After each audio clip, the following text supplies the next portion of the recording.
What's going on? Blue Dooley in the garage with a trailer update. Actually trailers, because I'm working on a second trailer. If you look here, these are the stacks for the Grand Hauler. It's dwarfed that much by the CXT. And it's also the reason why I didn't have a video out Sunday. I did some filming Sunday, but I didn't get any editing done because I was fighting with my CAD software and tweaking settings on my 3D printer so I could get some parts printed out specifically for the Grand Hauler. I do have my suspension figured out for the CXT's trailer. We'll get the camera around here and kind of show you what's going on, because I'm sort of excited about the one thing. Even though it's not perfect and I'm going to redesign it, I'm still really happy that I actually got it done in the first place. Okay, for the CXT, I'm still going with a single walking beam, no springs. I will have to add a little bit to the frame, just so I get the right ride height, and these tires do not rub when there's any load on it. No spring isn't going to really bother me too much. It's not like this trailer's high performance. It's just not going to go that fast. The rims I'm still waiting on for the local hobby shop to get in. We accidentally ordered the wrong parts and got four-wheel drive fronts instead of the fronts that just ride on bearings. So as soon as those get in, we'll be a little bit further along on that. And now we'll get to what I'm really excited about, is work on the Grand Hauler. Alright, so here's what I'm going to call my heavy haul guide rails. It's a new cross member I came up with in FreeCAD for the back of any of the Tamiya semis or any of the other semis that run the same width frame rails as the Tamiya. I also included the little arms here for the mud flaps. They're just a hair close to the tire, so I think when I go back to finalize my design, I'll move these back just a little bit. I'm not actually going to put drive axle or run tandem wheels on my lift axle, but I'm going to put a lift axle in here. So this set of duals actually goes on the other side of the truck, just to kind of figure out how much room I have. I thought I saw that somebody makes like a lower profile tire, so I'm going to actually run a little bit lower profile tire if I can on my lift axle, which is pretty accurate to a lot of trucks around here, because most of them run a steerable. Now, the tires can steer, but you don't mechanically control it. It's actually on springs and stuff, so just it keeps the tires from scrubbing. So I'm kind of working on an axle design for that in CAD, but it's going to use the front rims to go here. I'll get you down here on the rails so you can kind of see the profile. And I have a version of my detachable gooseneck printed out. I'm really kind of happy about it. In fact, let me switch hands here. Make sure we'll pull it out. So the idea is, like I said, most lowboys don't have landing gear. So you actually sit, pin back enough. So they'll actually sit at an angle lower than the frame rails. And then what you do to hook onto it is you actually back the truck into it, and these guide rails force the gooseneck up and onto the fifth wheel. You pin into the fifth wheel, and then down here, depending on the trailer design, it actually hydraulically lifts up, and then you secure it, and away you go. Same with detaching it. It just keeps the frame, protects the frame from all that weight.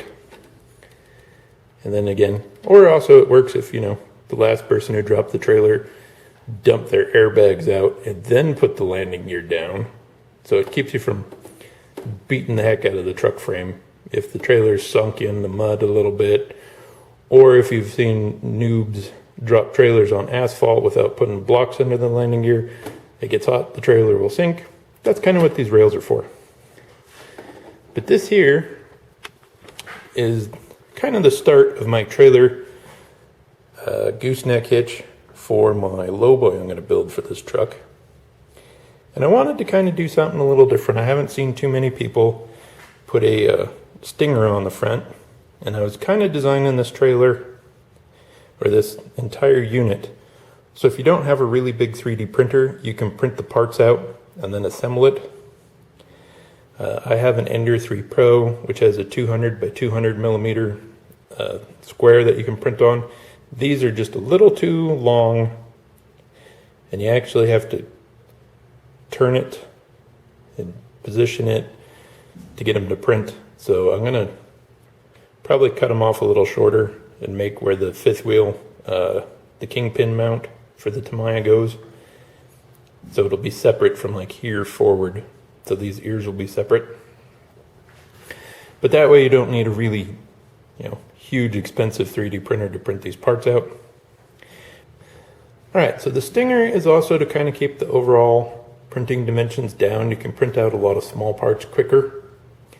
And then that way, if you have a triaxle rig, the neck will still be long enough for my files that you can run this gooseneck and still reach your fifth wheel, even if it's a little forward of your center drive axle.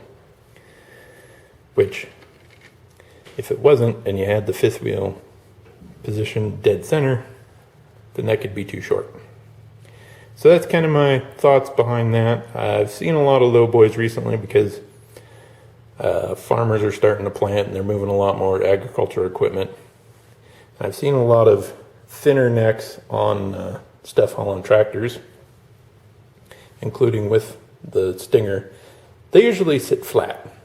That's a little miscalculation on some measurements, but that's learning the program, that's learning the printer. So there we go. So as soon as I get these necks finalized, I'll going to put up all of my files for the stinger, the necks, these guide rails. I have a Thingiverse page I'll link to once I get all the files, so I'm happy with them. I also need to put, block a millet. Need to put a few holes in it so it'll bolt to the frame. I didn't paint the top of the shock, which I need to because the plastic cover that's on here is, you get rid of it because this bolts to the sides of the chassis, and you do need to trim off a little bit of the rails. But I actually designed it so, too dark. So the amount of frame you cut out is actually how far these stick out. So this won't stick out further than the Tamiya frame does. Like I said, mud flaps need to be moved out a little bit. And then this portion here that goes along the side, I need to make a little deeper. You can put it in the shock hole, in one of the holes for the grand hauler fenders, and 2 bolts will hold it in on each side. Also, not probably going to be able to see it. Right there, I put little light buckets in for 5mm LEDs. Those need trimmed out. It's hard to see. There you go. For 2 backup lights, well, 2 brake lights. But that's where we're sitting on projects. That's why I didn't get a video out Sunday. I was kind of messing around with my 3D printing. So I'm going to get this one out today, and I will edit my video of crawling with the Wheelie King a little later and get that uploaded. So hopefully I'll have 2 uploads for you today. Hope everyone enjoys the video. Click like and subscribe if you haven't. I'd greatly appreciate it. And you can see more cool content like this